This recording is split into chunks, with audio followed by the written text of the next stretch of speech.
안녕하세요. 대박천국 프리미엄 황서연입니다. 오늘도 샤프슈터 박문환 파트너와 함께합니다. 오늘은 주가의 하락과 상승을 결정한 사건을 주제로 강의가 준비되어 있습니다.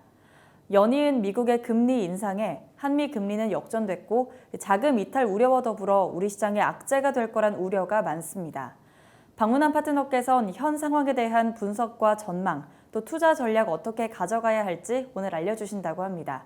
네, 그럼 박문환 파트너의 스페셜 리포트 지금 바로 시작합니다. 시청자 여러분, 한 주간 편안하셨습니까? 지난 1월 13일 방송에서는 JP모건 제이미 다이먼 회장의 발언을 소개해드렸었습니다. 그는 이렇게 얘기를 했었죠. 올해 달랑 4차례만 금리를 올린다면 나는 깜짝 놀랄 것이다 라고 말이죠. 사실 제이미 다이먼 회장은 월가의 인물 중에서도 제가 가장 존경하는 분들 중에 한 분입니다. 가급적 그의 발언은 모두 찾아보려고 애를 쓰는 편이죠. 처음에 제가 이 말을 들었을 때 좀 황당했었어요. 물가를 안정시킬 만한 다른 여러 도구들이 많다는 것을 저 같은 사람도 알고 있는데 왜 월가의 황태자라는 사람이 모르고 있을까라는 생각 때문이었죠. 하지만 제이미 다이먼은 딱 한 주가 채 되기도 전에 한술 더 뜹니다. 올해 안에 6, 7회 정도의 인상도 가능할 것이다 라고 주장했죠. 이미 8월이 다 가기도 전에 그가 연초했던 발언은 모두 정답이었음이 입증되었습니다. 물론 저 아니면 제이미 다이먼 둘 중 하나의 생각이 틀려야 한다면 경력으로 보나 능력치로 보나 제가 틀릴 가능성이 높다라는 것을 전제로 말씀드리긴 했습니다만 제가 그날 방송에서 주장했던 것은 대략 두 가지로 요약할 수 있었죠. 첫째, 금리의 급격한 인상은 시장을 부담스럽게 만들 수 있으니까 제가 파월이라면 적절히 QT, 그러니까 양적 긴축과 섞어가면서 금리 인상을 가급적 늦출 것이기 때문에 급격한 금리 인상은 필요가 없다라는 것이었죠. 대략 1,500에서 2,000억 달러 정도를 런업 시킬 때마다 25베이스 포인트 정도의 금리 인상 효과를 낼 수 있기 때문에 특히 9월부터는 매달 900억 달러의 QT가 시행되기로 했었죠. 그러면 두 달에 한 번은 25베이스 포인트 인상 효과를 가져올 수 있기 때문이었죠. 둘째, 양적 긴축은 장단기 금리 스프레드를 안정적으로 가지고 올 수 있다라는 장점도 말씀드렸어요. QT가 시작된다면 금리 역전은 관찰되더라도 조금 짧은 시간에 볼 수 있거나 혹은 아예 관찰되지 않을 수도 있다라는 주장이었습니다.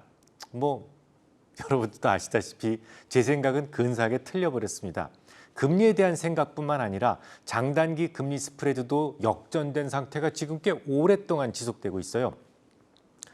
세상에 언제나 제가 생각했던 대로 돌아가는 것은 아니죠. 저도 매우 자주 틀리는 편입니다. 하지만 제 생각이 왜 틀릴 수밖에 없었는지는 좀 알아야 되지 않겠습니까? 일단 QE, 양적 완화와 QT, 양적 긴축의 개념부터 다시 설명드리겠습니다. 일반적으로 경기가 침체에 접어들게 되면 금리를 인하해서 경기를 부양하죠. 그런데 QE는요, 양적 완화는 금리 인하 가지고는 도저히 경기 침체를 막을 수 없는 경우에, 그러니까 매우 위중한 침체에 주로 쓰이는 툴입니다. 이 QE를 실행하게 되면 연준 자산에는 국채가 증가하고 시장에는 대신 현금이 나가게 되죠. 연준은 모기지 채권과 국채를 사들이는 대신에 시장에 현금을 내어주기 때문인데요. 당연히 은행의 지급준기금도 함께 증가합니다. 그럼 반대로 QT, 양적 긴축은 뭘까요? 연준이 보유하고 있던 국채와 모기지 채권을 줄이자는 건데요. 이 과정에서 시장에 있던 현금이 연준으로 역유입되게 되죠. 은행의 지주는 감소하게 되고 장단기 금리 스프레드는 벌어집니다. 이유는 간단한데요. 설마 연준이 하루짜리 채권을 보유하고 있겠습니까? 주로 연준이 보유하고 있는 건 장기채죠. 연준이 보유하고 있던 장기채를 시장에 내주고 대신 시장에 있는 현금을 연준 창고로 다시 불러오게 되는 거잖아요. 장기채가 몰려 나오게 되면 당연히 장기채 가격은 하락하는 게 맞죠. 장기 금리는 상승하는 게 맞습니다. 반면에 단기채 금리는 변화가 없으니까 장단기 금리 스프레드는 벌어지게 되는 겁니다. 그렇다면 왜 최근에는 금리에 역전이 생겼을까요? 그것도 오랜 시간에 걸쳐서? 최근 연준의 영래포 기관에 MMF 자금이 몰려들기 시작하면서 지준이 말라버렸기 때문이고 그 때문에 계획되었던 QT가 제대로 시행되지 못했기 때문이었습니다. 우선 영내포 기관이 뭔지부터 설명을 드려야 되겠네요. 이거 좀 생소한 개념이죠. 지난주에 조맨친 의원 이야기를 해드리면서 연준이 편법을 저지르면서까지 시장에 있는 과잉 유동성을 흡출하려 했어요라는 말씀을 드렸었습니다. 이미 3조 달러 이상의 현금이 시장에 쏟아져 나왔는데요. 그만큼 GDP 규모가 커지지 않았으니까 물가가 치솟기 시작한 겁니다. 연준이 만약 이를 계속 방치한다면 지나친 물가 상승으로 인해서 달러의 신뢰는 땅에 떨어지고 결국 종말을 향해 갈 수도 있었던 문제였습니다. 그래서 연준은 부랴부랴 영내포 기관이다라는 것을 급조했고 이를 통해서 MMF에 있던 시중 자금을 흡출해내게 됐던 것이죠. 지난주에도 설명을 잠깐 드렸습니다만 MMF라면 시중 자금이에요. 연준은 시중 자금을 관리할 수가 없습니다. 원칙적으로요. 그 이유를 좀 설명드리죠. 이 세상의 모든 투자 자산에는 불변의 대원칙이 있습니다. Risk drives return이라는 원칙이죠. 리스크가 기대 수익을 좌우한다. 그런 의미인데 쉽게 말씀을 드려서 누구나 연간 100%의 수익을 노릴 수 있습니다. 하지만 그럴 경우에 연간 반땅날 위험도 함께 감수해야만 한다는 말이죠. 반대로 기대 수익을 낮추면 낮출수록 손실에 대한 위험도 덩달아 줄어듭니다. 그런데 연준의 자산은 리스크 프리, 리스크가 전혀 없는 순도가 매우 높은 안전자산이잖아요. 물론 미국 국채도 안전자산이라고는 하지만 이자율 위험이나 물가 상승 위험이 존재합니다. 연준의 영내포는 단기 자산인 만큼 여하의 안전자산과는 비교가 되지 않을 정도로 완벽한 안전자산에 속합니다. 당연하겠죠. 연준은 돈 찍어내는 기관인데 혹여 돈이 떨어진다면 그냥 찍어서 주면 되니까요. 그러니까 위험이 거의 없는 게 아니라 아예 없습니다. 그래서 그에 대한 합당한 이자도 원칙적으로는 지불될 수 없어야 정상이에요. 만약에 위험이 전혀 없는 자산에 이자가 지불된다면 이건 마치 백마탄 왕자처럼 잘생기고 돈도 많은 사람이 오로지 나만을 사랑해주는 그런 비현실적인 사태가 벌어지게 되는 겁니다. 당연히 이 세상의 모든 여윳돈들은 연준으로 몰릴 수도 있기 때문에 지금까지 MMF는 연준의 계정을 만들 수 없었던 거예요. 원칙적으로. 실제로 조만친 의원이 BBB 법안에 반대하기 전까지는 연준의 부채 항목은 크게 두 가지뿐이었습니다. 시중은행의 지급준비금 그리고 트레저리 제너럴 어카운트라고 하는 TGA라고 하죠. 재무부 예치금뿐이었습니다. 하지만 조만친 의원이 반대하면서 BBB가 표류하기 시작했고 시중에 넘치는 단기 유동성을 통제하기 위해서 영내포 기구라는 것을 새롭게 만든 겁니다. 완전 무위험 자산에 이자를 준다고 하니까 MMF에서는 놀고 있었던 그 시장의 엄청난 유동성들이 무려 1조 달러나 영내포 기구로 몰려들기 시작합니다. 팬데믹 기간 동안 지급 준비금의 증가분은 무려 2조 5천억 달러였는데요. 그중에서 대략 40%가 영내포 기관으로 회수된 셈이죠. 이건 정말 신의 한 수였어요. 비록 편법이긴 하지만 만약 영내포 기구가 적시에 만들어지지 못했더라면 현재 물가는 폭등했을 겁니다. 물론 모든 보상에는 대가가 필요하겠죠. 영내포 기관이 폭등할 뻔한 물가를 잡는데 혁혁한 공을 세우긴 했지만 이것도 문제가 전혀 없던 건 아니었습니다. 은행이 지급 보증을 위해서 적정한 수준으로 유지해야만 하는 지급 준비금마저도 훼손시켰던 것이죠. 당연하겠죠. 앞서 말씀드렸듯이 모든 투자 자산의 기대 수익은 리스크에 비례합니다. 이 세상 어떤 투자 자산도 이 원칙을 벗어날 수는 없는 겁니다. 하지만 영내포 기관이라는 이 세상에 전혀 존재하지 않았던 단 하나의 예외가 생긴 겁니다. 연준에 돈을 맡기면 RP 이자를 준대요. 그러니까 미국 시장에서 노는 돈들은요, 노는이 일제히 연준의 영내포 기관으로 몰려들게 된 거죠. 심지어 은행이 지켜야만 하는 지급 준비금마저 훼손될 정도로 말입니다. 대신에 QT, 양적 긴축을 적극적으로 할 수는 없게 되었다라는 부작용에 시달려야 됐죠. 이 초두에 설명드렸듯이 연준이 QE를 하면 어떻게 된다? 지준이 늘어나고 QT를 하게 되면 지준이 감소한다라고 말씀드렸잖아요. 이미 지준이 훼손될 지경까지 하락했는데 어떻게 QT를 또 할 수 있겠습니까? 실제로 QT의 개시 시점, 우리가 알고 있는 QT의 개시 시점은 언제죠? 지난 5월부터였어요.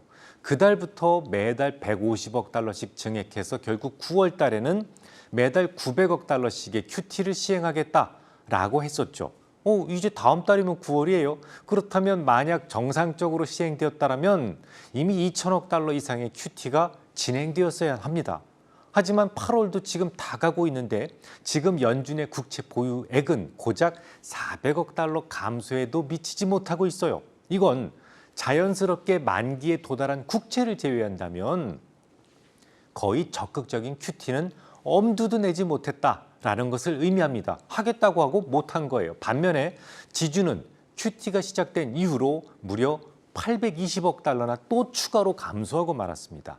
지주는 지난 2021년 연말의 피크였어요. 자, 이 부분을 잘 기억해 두세요. 그리고 2022년이 되면서 연준이 빠르게 역레포를 가동했고 그 이후로 대략 1조 달러 정도의 연준 지준이 증발했다라는 말이 됩니다.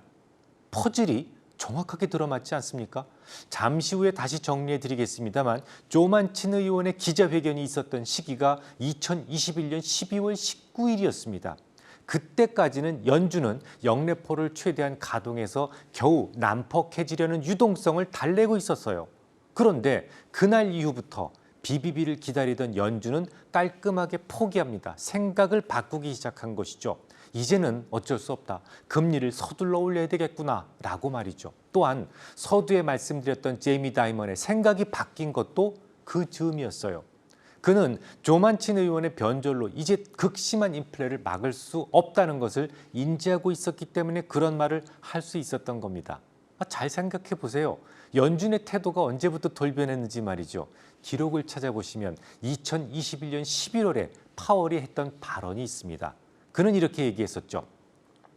공급망 충격과 관련된 물가 상승에 연준이 할 수 있는 일은 없다라고 말이죠. 그러니까 파월은 작년 11월까지만 하더라도 금리를 다급하게 올릴 생각조차 없었다는 말입니다. 파월의 생각이 180도로 바뀐 것은 딱 조맨친 의원이 스스로 합의했던 법안을 뒤집는 바람에 1년 넘게 질질 끌어왔던 BBB 법안이 사실상 포기됐던 시점과 정확하게 들어맞습니다. 뿐만 아니라 연준이 QT를 적극적으로 할 수도 없었으니까 장단기 금리 스프레드가 역전된 채로 이렇게 오랜 시간 방치될 수밖에 없었죠. 자, 그러면 앞으로 어떻게 될까요? 죄송합니다만 저도 잘 모릅니다. 역레포 기간이라는 것이 과거에도 있었다면 좀 모르겠는데 이 세상에 없던 기관이 딱 조만친 때문에 덜컥 생긴 거라서 아무런 자료도 없고 경험도 없어요. 하지만 어떤 모습이 되어야 시장이 정상으로 되돌아올지의 여부는 알 수 있습니다. 자, 그러면 시장을 다시 크게 보시기 바랍니다. 미 증시가 언제부터 하락하기 시작했나요? 우리는 조금 더 먼저 하락했어요. 반도체라는 독특성 때문에. 지금도 또렷하게 기억납니다. 조맨친 의원이 폭스 뉴스 인터뷰를 자청해서는 자신이 직접 개입해서 합의를 봤던 더 나은 재건, 이른바 BBB의 반대 의사를 밝혔던 날 말입니다. 2021년 12월 19일 현지 시각으로 일요일이었고요. 우리는 월요일이었죠. 시장에서는 BBB가 곧 통과될 것이다라는 믿음이 있었기 때문에 S&P 500 지수는 역사적 신고점 주변에 있었습니다. 조만친 의원은 인터뷰 직후 사라져버렸어요. 민주당 지도부는 그에게 급히 연락을 취했지만 전화마저 꺼둔 상태였죠. 그날 척 슈머 민주당 상원 원내대표는 즉각 맨친 의원의 반대도 불구하고 밀어붙일 예정이다라고 하면서 주가가 며칠은 더 올랐습니다만 일주일도 오르지 못했어요. 결국 그날이 하락 전환의 변곡점이었다는 얘기죠. 실제로 골드만삭스는 조맨친의 기자회견 직후 1분기 미국의 GDP 전망치를 기존의 3%에서 2%로 무려 1%포인트나 낮춰 잡습니다. 그 이후로 더 떨어졌죠. 이게 얼마나 중대한 사건이었겠습니까? 그럼 이번에는 언제부터 미국 증시가 반등을 주기 시작했는지를 우리 한번 생각해 보죠. 지금 우크라이나 전쟁이 끝나가나요? 그렇다면 연준의 금리 인상 계획이 완화됐다는 그런 뉴스가 있었던가요? 역전되었던 장단기 금리 스프레드가 다시 스티프해졌던가요? 모두 아닙니다. 주가의 변곡점은 조만친 의원이 생각을 바꾸었고 조만간 인플레 감축 법안이 통과될 수 있다는 소식이 전해지기 시작하면서 만들어진 거예요. 어떻게 그동안 구워 삶은지는 모르겠지만 캐스팅 보트 역할을 했던 조맨친 상원 의원이 법안의 반대를 철회하겠다라는 의사를 자신의 홈페이지에 게재했는데요. 이렇게 썼습니다. 강대국이 되려면 에너지 안보, 에너지 자립은 필수다. 그게 바로 중국과 러시아가 하는 일이다. 라면서 자신이 했던 반대를 철회하겠다라는 이유를 설명합니다. 조맨친 의원이 이 글을 올린 정확한 날짜를 알 수는 없지만 제가 이 글을 처음 본 것이 7월 중순께였던 것으로 기억합니다. 제가 고객들을 위해 제공하는 모델 포트폴리오에 지수 관련 대형주를 열심히 담기 시작한 것이 7월 13일부터였으니까요. 물론 저 역시 조맨친의 반대 의견이 제시되었을 때 비중을 줄였어야 했지만 줄이지 못했습니다. 하지만 저는 한국인이었기 때문에 그가 그렇게까지 황소고집인지 알 수 없었거든요. 마침 척 슈머 상원 의원이 조맨친 의원을 계속 설득하겠다라는 발언이 있었기 때문에 조만간 재합의에 이를 수 있겠구나라는 생각을 했을 뿐이죠. 정리해 보겠습니다. 이 스트레스로 인한 병증은 다양하게 나타나죠. 머리가 아플 수도 있고 배가 아플 수도 있어요. 이때 아스피린을 복용하거나 소화제를 먹는 것은 전혀 도움이 되지 않습니다. 제가 자꾸 조맨친 의원을 거론하는 이유가 있어요. 주가 하락의 이유를 명확하게 알고 있어야만 상승 전환의 시기도 정확하게 알 수 있기 때문이죠. 불행 중 다행인 것은 거의 통과될 수 없다고 믿었던 인플레 감축 법안이 극적으로 통과되었다는 점이죠. 이번에 통과된 1조 달러는 연준의 영래포 기간에서 시장으로부터 포집해둔 1조 달러와 거의 규모가 비슷합니다. 물가는 점차 약해질 것이고 금리 인상의 속도 역시 완만해질 거예요. QT를 정상적으로 수행할 수 있게 된다면 서서히 금리 역전도 호전되기 시작할 겁니다. 하지만 당초 계획되었던 4조 달러에서 턱없이 부족합니다. 지금은 그저 가장 위험한 잉여 유동성에 대해서만 응급 조치가 끝났을 뿐 시장을 장기간 누르던 악재가 모두 치료됐다고 볼 수는 없어요. 게다가 당초에 계획됐던 BBB 법안은 미국의 구식 인프라를 개선하는 데 직접 투자가 집행되기 때문에 매우 빠른 속도로 미국의 GDP 규모를 늘릴 수 있었습니다. 하지만 이번에 통과된 IRA는 각종 보조금을 통해서 민간의 참여를 유도한다는 그 점이 좀 다르죠. 게다가 8년에 걸쳐 천천히 집행됩니다. 이번에 통과된 IRA는 이미 폐기된 BBB에 비해서 인플레 개선 속도가 현저히 느릴 수밖에 없다는 말이죠. 거대한 상승장이 온다는 생각에 변함이 없지만 그 속도는 매우 완만하고 더디게 진행될 것입니다. 다음 주에 뵙겠습니다. 네, 오늘 준비된 내용은 여기까지입니다. 오늘은 주가의 하락과 상승을 결정한 사건을 주제로 강의해 주셨는데요. 양적 완화와 양적 긴축의 개념부터 살펴보면서 현재 한미 금리 역전에 대해 분석해 주셨습니다. 박문환 파트너께서는 늘 말씀하셨듯 오늘도 거대한 상승장은 온다는 이야기 남겨주셨는데요. 아직 시장의 악재가 모두 치료되지는 않았지만 그 속도가 더딜 뿐 오를 거라는 전망 제시해 주셨습니다. 어려운 시장이지만 오늘 강의가 여러분의 투자에 참고가 되었길 바라고요. 포털 사이트에 샤프슈터 박문환 또는 박문환 주식이라고 검색하시고 접속하시면 더 많은 정보 확인하실 수 있습니다. 성공 투자를 위해 여러분의 많은 참여 부탁드립니다. 네, 그럼 저희는 다음 주에 더 유익한 내용으로 찾아뵙겠습니다. 시청해주신 여러분 고맙습니다.